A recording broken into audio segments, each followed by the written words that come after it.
Ce matin, le titre de mon message est La langue du royaume. La langue du royaume. On va lire ensemble un passage dont Jacques, chapitre 3, le verset 1 à 17. Donc, ça va être notre passage ce matin pour nous conduire dans cette prédication. Donc, Jacques 3, verset 1 à 17. Parole de Dieu dit ceci. « Mes frères, qu'il n'y ait parmi vous un grand nombre de personnes qui se mettent à enseigner, car vous savez que nous serons jugés plus sévèrement. Nous bronchons tous de plusieurs manières. Si quelqu'un ne bronche point en parole, c'est un homme parfait, capable de tenir tout son corps en bride. Si nous mettons le mort dans la bouche des chevaux pour qu'ils nous obéissent, nous dirigeons aussi leur corps tout entier.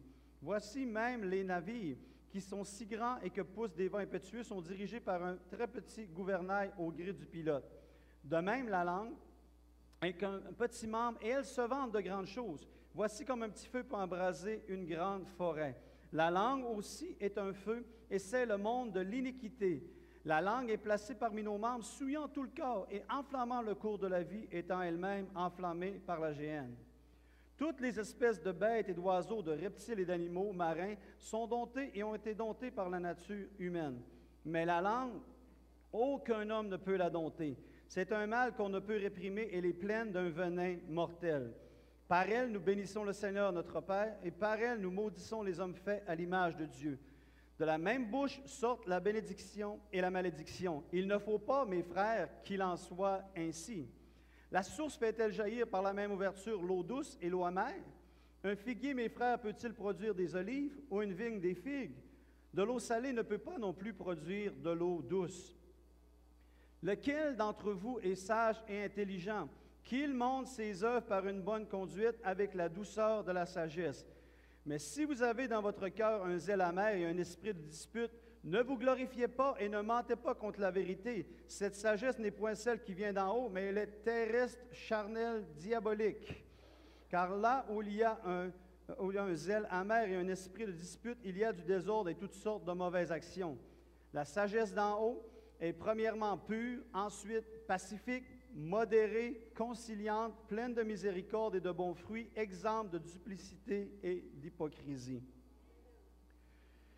Maintenant, j'aimerais vraiment porter l'attention sur le fait qu'on peut avoir deux sortes de langues. On peut avoir vraiment comme deux sortes de langues qui sont en opération, mais deux sortes de langues qui sont en opération influencées par deux sortes d'esprits. Donc, deux sortes d'atmosphères, deux sortes d'esprits qui sont là, et que cela va influencer. Et dans le royaume de Dieu, je crois vraiment que dans le royaume de Dieu, nous sommes appelés à avoir une seule langue, et pas avoir deux langues, mais une seule langue. Les différents peuples, si on regarde à travers la planète Terre, les différents peuples vont développer différentes sortes de langues. Que l'on parle le mandarin, que l'on parle le créole, que l'on parle le français, que l'on parle l'espagnol et tout ça. Les différentes nationalités, les différents peuples ont développé leur langue. Et de la même façon, le peuple de Dieu, le peuple du royaume, doit aussi avoir son propre langage, sa propre langue qui lui appartient. Chaque peuple a sa langue et le peuple de Dieu doit avoir sa langue. La langue qui est vraiment inspirée par notre Dieu. Et c'est drôle, si on regarde par rapport à l'Ancien Testament, on voit qu'à un moment donné, les gens parlaient tous la même langue. Je ne sais pas si vous vous rappelez, ceux et celles qui connaissent la parole savent de quelle histoire je suis en train de parler, l'histoire de la tour de Babel. Alors qu'à ce moment-là, les gens étaient là et par leurs mauvais motifs, par leur mauvaise attitude et toutes ces choses-là, ils voulaient se bâtir une tour, atteindre le ciel, etc., etc. Et quand Dieu a vu qu'est-ce qu'il est en train de vouloir faire, il est allé confondre les langues et là, il a donné plusieurs langues. Il y a plusieurs langues qui ont pris naissance à ce moment-là lors de l'histoire de la tour de Babel.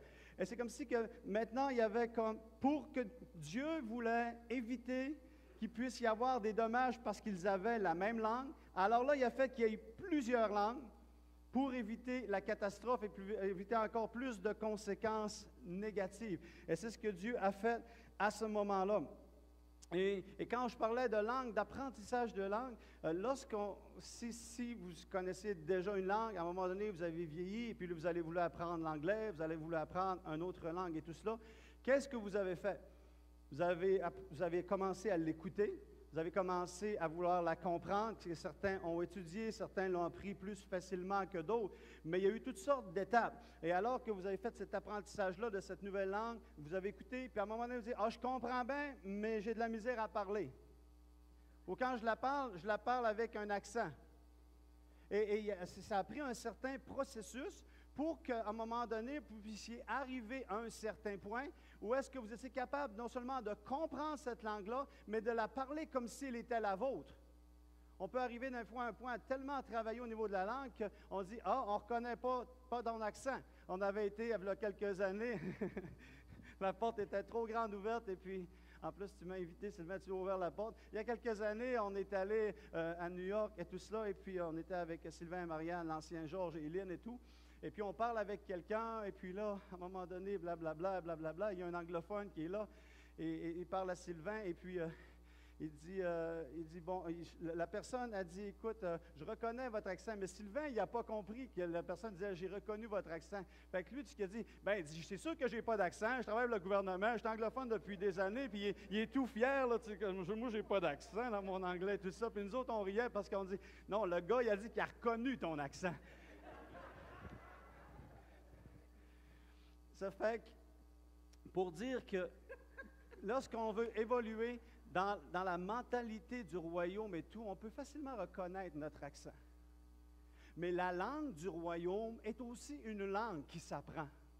Le langage, la façon de parler, la mentalité du royaume, on écoute, on apprend, on saisit et après on met en pratique ce langage-là qui vient du royaume de Dieu, de la pensée de Dieu, la pensée qui devient de cette culture-là, de cette pensée-là de Dieu. Et plus on le fait, et à un moment donné, on peut arriver à un point, pas comme Sylvain, mais on peut arriver à un point où est-ce que... Je m'ennuyais de toi, Sylvain. On peut arriver à un point où on ne reconnaîtra pas notre accent de nature pécheresse et de l'autre langue qui n'est pas selon la langue du royaume des cieux. Et donc, ça, c'est ce que Dieu veut qu'on puisse faire. On veut qu'on puisse apprendre cette langue-là. Si on revient à notre texte, en début de texte, il y a certaines illustrations, certaines images que Jacques nous donne pour nous amener à comprendre l'effet de la langue. Premièrement, il parle du mors qui est dans la bouche des chevaux. Les chevals ont une certaine puissance et si on les laisse aller, ils vont partout où ils voudraient aller, tout ça. Mais une des choses que les gens font quand ils veulent conduire les chevaux, c'est qu'ils vont avoir le mors qui est dans la bouche des chevaux. Je ne ferai pas d'imitation ce matin, mais quand ils arrivent avec le mort, ils sont capables de le faire tourner à gauche, ils sont capables de le faire tourner à droite, selon, ils sont capables de faire accélérer, ralentir et tout, parce qu'ils ont ce mort-là qui est dans leur bouche pour le contrôler. Et la première image que Jacques nous parle ici, c'est à propos de cela, pour nous montrer qu'il y a différentes fonctions au niveau de la langue, certaines sphères au niveau de la langue qu'il faut faire attention. Et la première est cette image-là qui nous appelle à voir que notre langue peut contrôler. Tu peux être dans une atmosphère, tu peux être dans un milieu et tout cela. Et parce que tu vas faire avec ta langue, tu vas permettre de contrôler l'atmosphère, de permettre qu'il va rester un climat de paix, qu'il va rester un climat d'amour et tout cela, et que cette langue-là a besoin d'être dressée. Et si elle est dressée, elle peut être contrôlée. On peut arriver, vous êtes dans certaines situations quelque part, et parce que vous allez dire comment vous allez utiliser votre langue, vous allez permettre qu'on va continuer d'être dans une atmosphère de paix, dans une atmosphère d'amour, dans une atmosphère de compréhension, parce que la langue a été utilisée pour contrôler cette atmosphère-là. Ça, c'est une chose. Une deuxième chose, l'exemple qui suit après, lorsqu'il dit c'est un peu comme un navire avec un petit gouvernail. Où est-ce que le gros navire, le navire est gigantesque, mais simplement un petit gouvernail va être là pour être capable de diriger. Donc, mais Jacques nous parle premièrement que la langue peut contrôler une atmosphère, mais la langue peut aussi donner une direction. Tu peux donner une direction. Voyez-vous, de semaine en semaine, j'utilise ma langue pour donner une direction.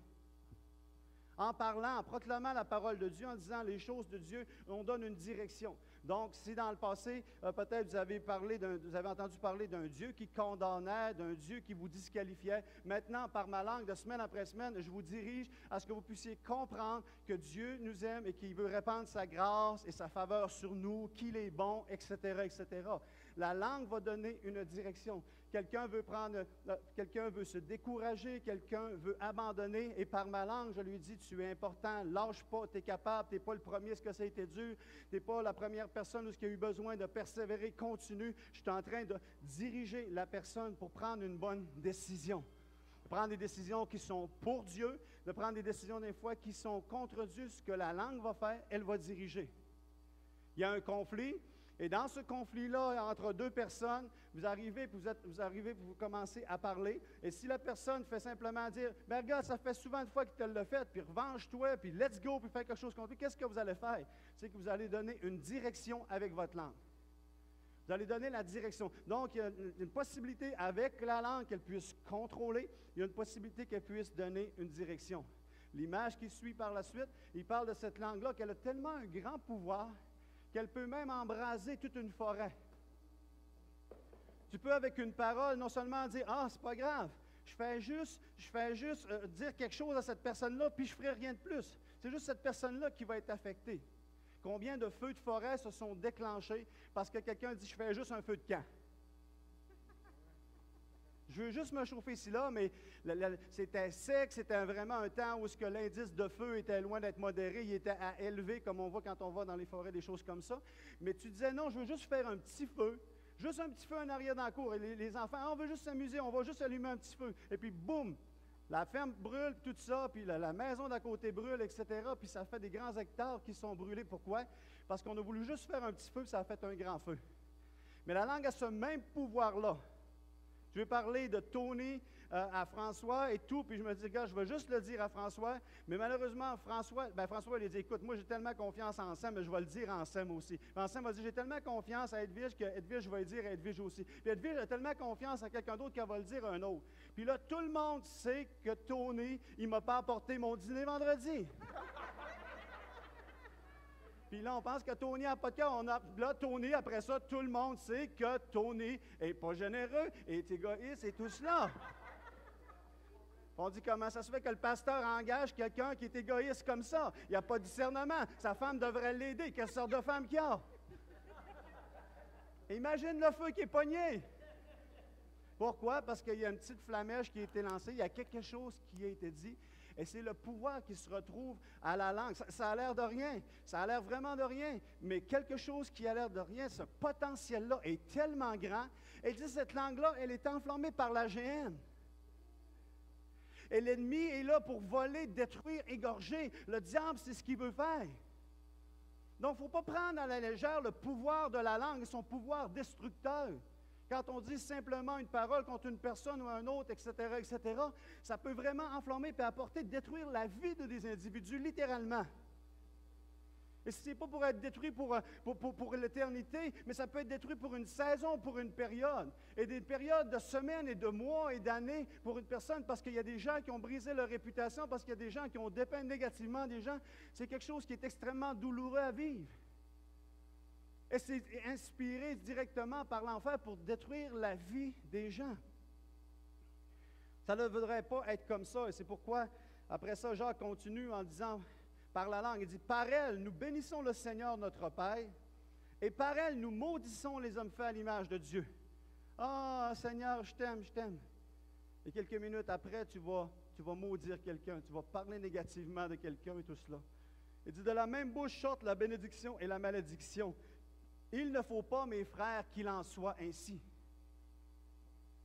Donc, Jacques est vraiment en train de nous interpeller, de dire que, OK, tu peux faire du positif avec ta bouche, mais tu peux faire du négatif avec ta bouche.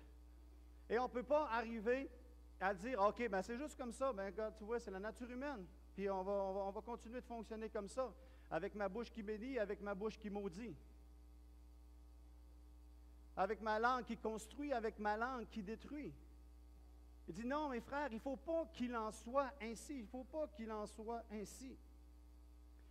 Continue plus loin en disant, « Lequel d'entre vous est sage et intelligent, qu'il montre ses œuvres par une bonne conduite avec la douceur de la sagesse. Mais si vous avez dans votre cœur un zèle amer, un esprit de dispute, ne vous glorifiez pas et ne mentez pas contre la vérité. Cette sagesse n'est point celle qui vient d'en haut, mais elle est terrestre, charnelle et diabolique. Car là où il y a un zèle amer, un esprit de dispute, il y a du désordre et toutes sortes de mauvaises actions. » La sagesse d'en haut est premièrement pure, ensuite pacifique, modérée, conciliante, pleine de miséricorde, de bons fruits, exempte de duplicité et d'hypocrisie. Quand on lit, je ne sais pas si vous, c'est comme moi dans ma Bible, mais des fois, il y a comme des sous-titres, on sépare des sections. Voyez-vous, comme dans Jacques ici, on parle de la langue au début, puis après ça, là, il nous enligne plus loin sur la sagesse et tout cela. Et ça, toute la parole de Dieu est inspirée, mais la division des chapitres, oui, elle est inspirée, mais d'une certaine façon, c'est nous qui avons décidé de séparer. Les hommes ont décidé jusqu'à un certain point de sortir les sous-titres et faire ressortir des choses. Et je trouve ça dommage parce que quelquefois, on a l'impression que ce sont des idées qui sont scindées. On a l'impression que ce sont des idées qui sont séparées alors qu'on devrait les voir comme une continuité d'idées. Parce que quand Paul écrit sa lettre, il n'a pas écrit une lettre avec des chapitres, c'est nous qui avons les chapitres. Quand il écrit une lettre, il écrit une lettre. Comme on écrit une lettre. Vous écrivez une lettre, vous autres, le kit, puis là, tu écris dans ta lettre, puis maintenant, puis là, tu fais un sous-titre à ta lettre. Sinon, vous écrivez une lettre dans une continuité. Et les lettres, originalement, avaient été écrites avec une continuité avant que dans les années, on mette des chapitres pour essayer de faire ressortir l'idée qui venait.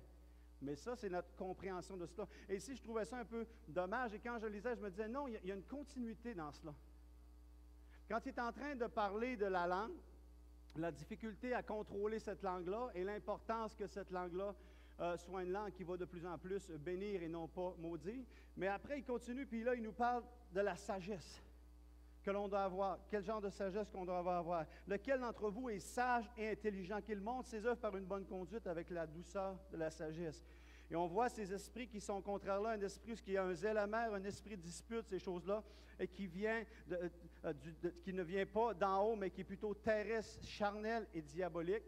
Il dit vraiment, il y a cet esprit-là qui est là, et on ne veut pas fonctionner dans cet esprit-là. Et maintenant, vous avez besoin de montrer la sagesse qui vient d'en haut. La sagesse qui vient d'en haut, qui est premièrement, et là on va les aborder tout à l'heure, mais la sagesse qui vient d'en haut doit se démontrer par des actions. Et donc, si on veut comprendre, si on veut avoir cette langue-là, qui est la langue du royaume, qui doit être animée pas par le mauvais esprit, pas par la mauvaise attitude, mais qui doit être animée par le bon esprit, cette langue-là va se manifester et on va voir ses œuvres parce qu'elle va déclarer, parce qu'elle va dire. C'est lorsqu'on entend les gens parler, les gens dire des choses, que vraiment on va être capable de voir quelle est l'inspiration de la personne. Si elle a appris à parler la langue du royaume ou si elle parle la langue du royaume des ténèbres. Parce que c'est clair, c'est vraiment clair. Si tu as un esprit de dispute, un zèle amer, des choses qui ne sont pas comme ça, c'est terrestre, c'est charnel, c'est diabolique. Et on ne veut pas parler la langue du diable. On ne veut pas avoir une langue qui est charnelle, terrestre et diabolique, mais on veut avoir une langue qui est la langue qui vient du royaume des cieux. Et ce n'est pas juste une question de parler, ce n'est pas juste une question de le dire, mais vraiment, il y a l'esprit qui anime cela. Et il y a quelqu'un un jour qui a dit, faites attention quand vous parlez de ce que vous dites, et même quand vous le dites au nom de Dieu. Parce qu'il y a des fois que l'on dit quelque chose au nom de Dieu, mais laissez-moi vous dire que des fois, ce que vous dites au nom de Dieu risque d'en révéler beaucoup plus sur vous que sur Dieu. Je répète. Quand vous dites quelque chose, que vous dites que c'est Dieu qui l'a dit, faites attention que ça n'en révèle pas plus sur vous que sur Dieu lui-même. Le Seigneur m'a montré que tu n'étais pas correct. Le Seigneur m'a montré telle chose, puis tel frère est comme ci, tel frère est comme ça, tel frère est comme ça, puis Dieu m'a montré que Dieu ne t'a rien montré. Ce que tu es en train de montrer par tes paroles, c'est que tu es un jugeur de personnes. Puis tu le mets sur le dos de Dieu. Le Seigneur m'a montré telle chose et tout ça, puis le Seigneur me montre que c'est important, la sanctification, etc. Puis là, tu es toujours avec ton discours de sanctification, ton discours de sanctification, et tu parles et tu dis que c'est Dieu qui te l'a montré, et que tu penses que tu es en train de révéler la nature de Dieu, que Dieu veut avoir la sanctification dans son Église, et ça, c'est vrai qu'il va avoir la sanctification. Le problème, c'est que quand tu dis, le problème, c'est ce que tu crois, le problème, c'est ce que tu mets de l'avant, tu es simplement en train de démontrer que pas Dieu veut la sanctification, mais que tu es un légaliste. que tu es quelqu'un qui marche là, que tu es quelqu'un qui est là juste pour condamner, puis juste prendre les gens en défaut. Et tu le mets sur le dos de Dieu. Donc, et comme j'ai dit, ça ne veut pas dire que Dieu ne veut pas qu'il puisse y avoir la sanctification. Mais fais attention, est-ce que c'est Dieu vraiment qui le voulait ou c'est toi selon tes standards? Est-ce que Dieu te donne le discernement et par rapport aux choses qu'on est capable de juger les situations et non pas juger les gens? Oui, Dieu veut qu'on puisse juger les situations. Mais si tu ne fais pas attention, tu vas penser que Dieu est dans ton histoire, puis finalement, tu es juste en train de démontrer que tu es quelqu'un qui a tendance à juger tout le monde.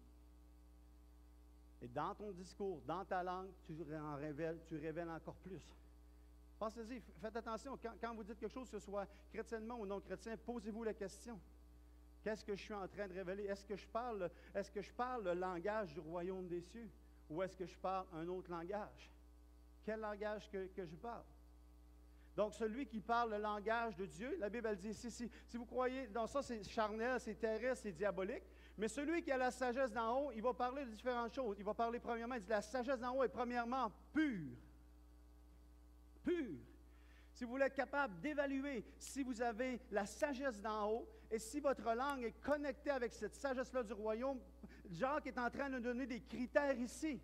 Vous voulez vous évaluer. Vous voulez évaluer votre langage, si le langage d'en haut, premièrement, est pur. Est-ce que c'est pur? Quels sont vos motifs quand vous dites quelque chose? Est-ce que c'est pour bénir? Est-ce que c'est pour aider? Est-ce que c'est pour simplement bâtir votre royaume aux dépens de celui d'un autre? Peu importe, c'est quoi? Ça prend, premièrement, ce langage-là du royaume va être pur. Il va être pacifique. Pacifique. Ce que vous allez parler, c'est quelque chose qui va pouvoir amener la paix, qui va pouvoir apporter l'harmonie. Des fois, oui, c'est vrai, il faut brasser, il faut dire les vraies choses. C'est pas toujours juste des paroles douces qui vont créer la paix et tout cela. Des fois, il y a des choses dures qui ont besoin d'être dites. Mais quel esprit l'anime? D'avoir cette parole-là qui est pacifique. Pacifique. Ensuite de ça, un autre des critères qu'il nous donne, que ce soit modéré. Tu es en train de vouloir dire quelqu'un et puis, j'ai l'impression que telle chose et tout, mais là, tu mets ça. Il n'y a plus de modération, là, c'est let's go, on y va. À fond. Un langage où il y a besoin d'être modéré. Fais attention à ce que tu dis. Fais attention à comment tu vas le dire et tout cela. Conciliant.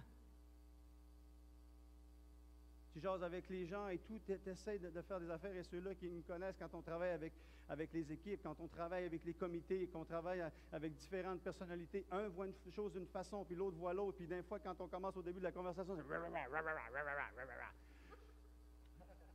Et puis finalement, on a besoin de transformer ça, de devenir comme des petits caniches. Puis là, finalement, ça ne jappe plus du tout à la fin. Pourquoi? Parce qu'on a trouvé une façon de devenir conciliant dans ça. As-tu pensé que... T'es-tu mis dans la peau de l'autre personne? Cette personne-là, je pense vraiment qu'elle ne fait pas ça pour faire du trouble. Je la connaissant son cœur, je pense vraiment qu'elle a des bons motifs. Est-ce qu'elle l'a mal dit? Ça se peut. Mais maintenant, il faut essayer de s'entendre, de se discuter, puis d'organiser. Puis oui, elle a une frustration. Toi aussi, tu as une frustration. C'est vrai, si je regarde ça, toutes les deux, vous avez une situation qui est frustrante. Toutes les deux, jusqu'à une certaine façon, vous n'êtes peut-être pas respectés et honorés comme vous auriez dû le faire. Mais veux-tu, on va travailler d'une façon conciliante. Au lieu d'arriver, et si je prends un autre langage qui n'est pas le langage de la conciliation, si je prends plus le langage charnel, diabolique et terrestre, mais à ce moment-là, c'est vrai qu'elle est frustrante. C'est vrai qu'elle a une sale attitude.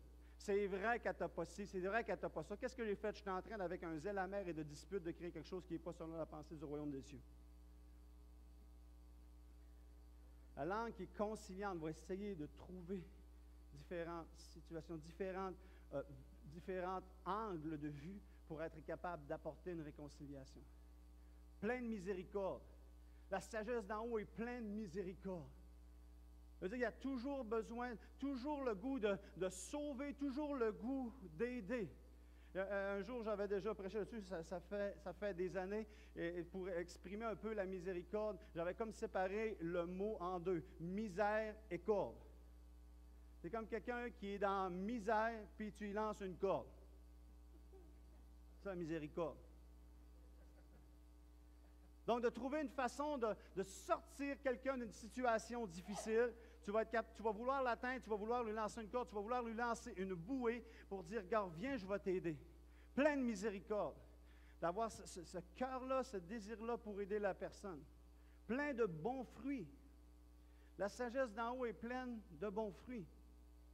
On entend les gens parler, les gens dire des choses positives, les gens qui bâtissent, les gens qui construisent, les gens qui apportent une dynamique positive dans la vie des gens. Bien, c'est la sagesse d'en haut qui est en train d'opérer.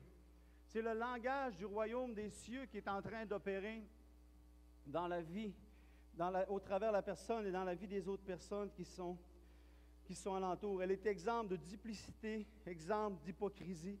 On essaie de vraiment le travailler avec une transparence, avec une honnêteté. Ça, c'est la sagesse qui vient d'en haut.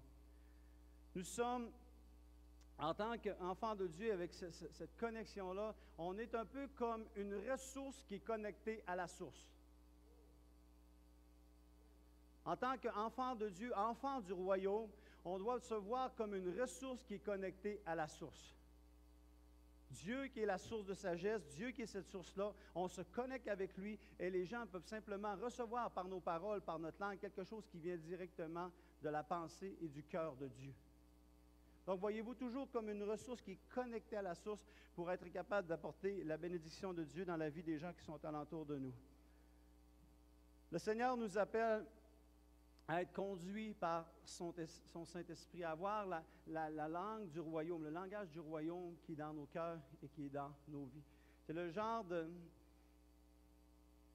d'attitude qu'on doit avoir et voir que Dieu est prêt. Dieu veut qu'on puisse prendre notre langue pour bénir non seulement Dieu, mais nous bénir les uns les autres. Nous guérir, nous construire dans le quotidien, que ce soit dans les paroles simples et dans les paroles prophétiques. Le Seigneur veut que son Église, que son peuple soit vraiment un peuple qui de plus en plus apprend la langue du royaume et se bénit les uns les autres. Se construit les uns les autres. On peut juste regarder dans notre société, que ce soit au niveau politique, au niveau des médias, les journaux, la télé, etc., etc., combien de discours sont avec une langue qui est charnelle, diabolique et terrestre? On accuse l'un, on condamne l'autre. De plus en plus, depuis des années, mais je pense qu'encore plus dans les dernières années, la plupart des campagnes politiques sont des campagnes de salissage. On essaye de gagner en rabaissant les autres. C'est un esprit. C'est quelque chose qui est spirituel et qui envahit les différentes sphères de notre société. Je rêve un jour, je veux croire que même un jour, il y aura peut-être un parti politique qui va s'élever, qui va dire, je ne gagnerai pas mes élections, je ne prendrai pas le pouvoir en rabaissant les autres, mais je vais prendre le pouvoir en présentant des idées qui vont être positives, en présentant une vision qui va être positive, en étant un exemple d'inspiration, de confiance et de sagesse qui va être sur moi. Et je vais dire non à cet esprit charnel, diabolique et tout cela. Et qu'est-ce qui peut changer un gouvernement? Qu'est-ce qui peut changer une société? C'est justement, ça prend des individus, des gens du royaume des cieux, qui vont simplement comprendre le langage du ciel et commencer à apporter cette influence-là. Parce que bien souvent, les politiciens répondent à ce que les gens leur demandent. Si les gens descendent dans la rue, ils commencent à manifester, ils disent, voici le genre de gouvernement qu'on va avoir, voici le genre de société qu'on va avoir, qu'est-ce qu'ils vont faire, qu'est-ce qu'ils vont dire? Ils vont dire, si on veut être au pouvoir, on n'a pas le choix d'y aller selon les idées du peuple. Et le changement de la société, quoi que Dieu peut toucher des ministres, toucher des députés, des gens qui sont en autorité, tout cela, je crois que le changement que le Seigneur veut faire, il ne veut pas nécessairement que ce soit un changement qui part d'en haut, qui va vers le bas, mais il veut que ce soit un changement qui est parti du bas et qui va aller vers le haut par une influence du royaume des cieux qui va venir et qui va simplement prendre de l'ampleur, prendre de la place. C'est un bon temps pour dire amen si vous ne l'avez pas encore dit ce matin.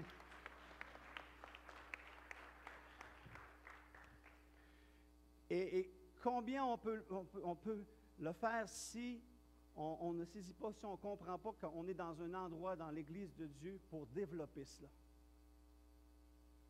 Un centre de laboratoire, un endroit où est-ce qu'on se développe, un endroit où est-ce qu'on apprend, un endroit où est-ce qu'on met en pratique le langage du royaume des cieux. Quand vous venez à l'Église, vous venez comme à l'école de langue. Vous venez à l'Église, vous venez à l'école de langue. Et on vous apprend à parler la langue de Dieu. Afin que vous puissiez aller et parler cette langue-là. Et être capable de l'interpréter dans la culture dans laquelle vous êtes, dans les familles dans lesquelles vous êtes, dans le monde dans lequel vous êtes.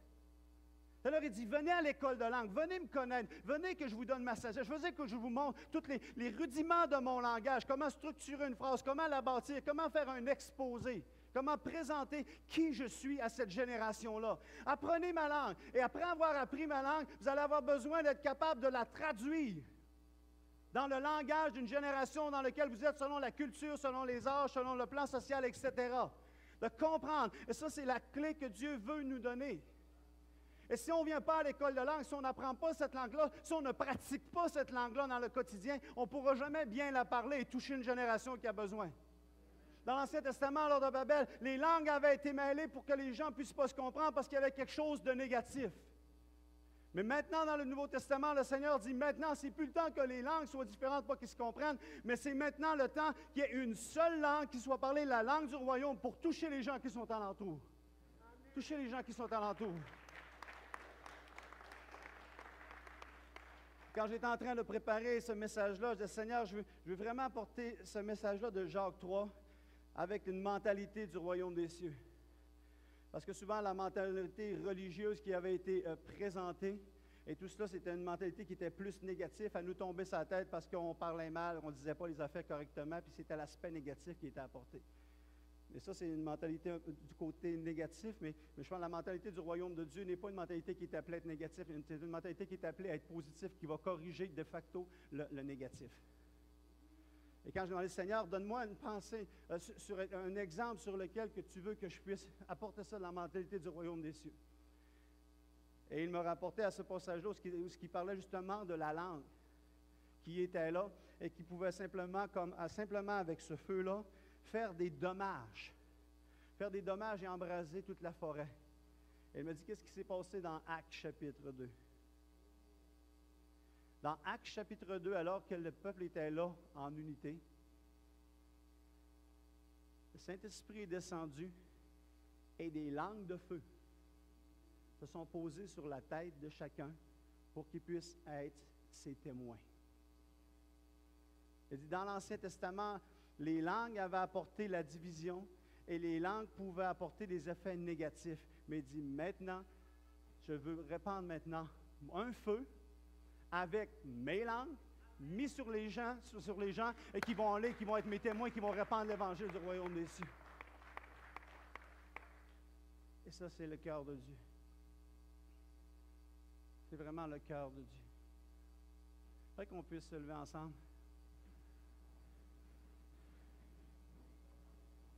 Hallelujah. Yes, Lord. Yes, Lord. Merci, Jésus. Hallelujah. Hallelujah, Jésus. Hallelujah.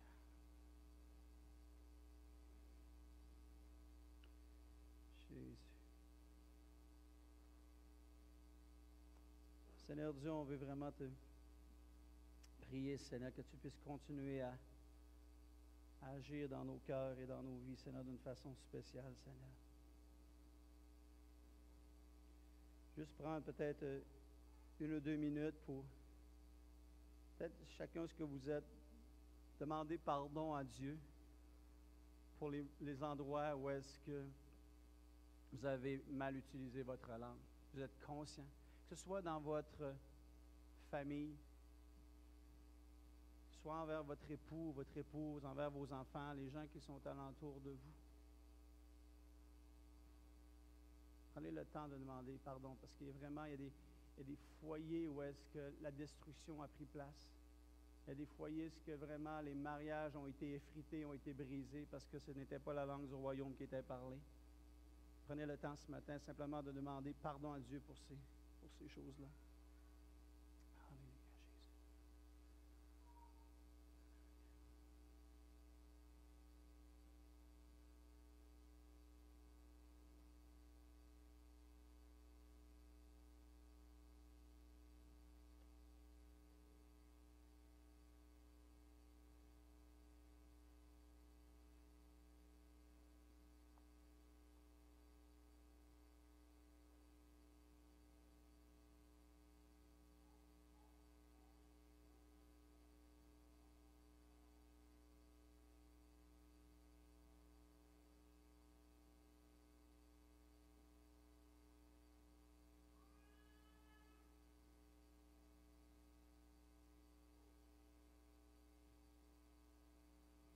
Merci, Seigneur, pour ton pardon, Seigneur.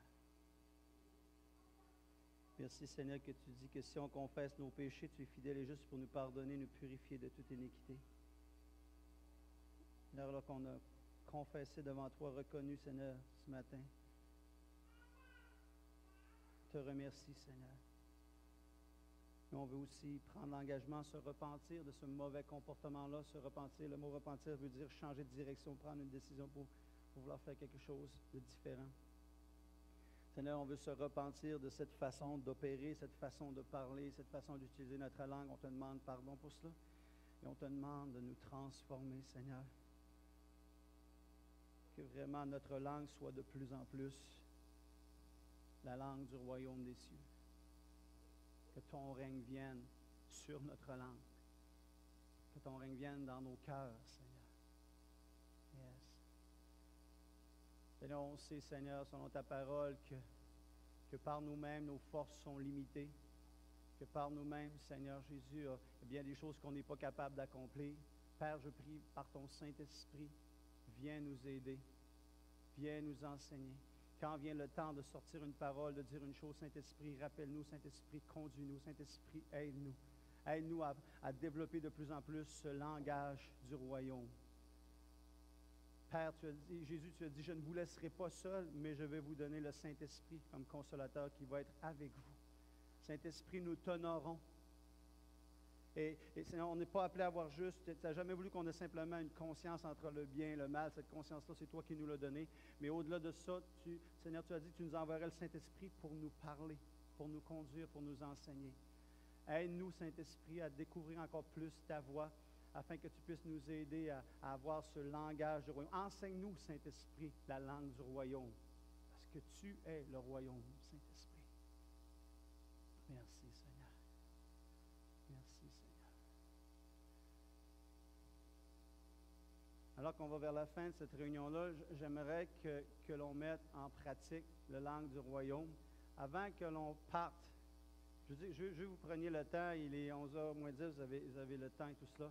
Prenez le temps de parler à une ou deux ou trois personnes alentour de vous, puis utilisez la langue du royaume de Dieu. Bénissez-la, dis-le comment ils sont belles, dis-le comment ils sont beaux, dis-le comment ils sont gentils, etc., etc. Prenez le temps d'utiliser la langue du royaume. Amen. Vous êtes capable de faire ça? Bénissez-vous les uns les autres, utilisez la langue du royaume, bénissez-vous ce matin.